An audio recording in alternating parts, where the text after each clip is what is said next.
Welcome back. Today we're talking about English pronunciation. Even if your grammar is perfect, pronunciation matters. Where should learners start?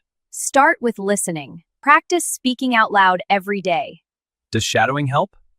Yes, it improves rhythm and intonation. What about difficult sounds? Practice sounds like th and Any tips for sounding natural? Learn stress and rhythm. Be patient and consistent. Thanks for joining us. Thanks for having me. Welcome back. Today we're talking about English pronunciation. Even if your grammar is perfect, pronunciation matters. Where should learners start? Start with listening. Practice speaking out loud every day. Does shadowing help? Yes, it improves rhythm and intonation.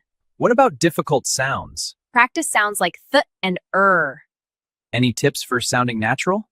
Learn stress and rhythm. Be patient and consistent. Thanks for joining us. Thanks for having me.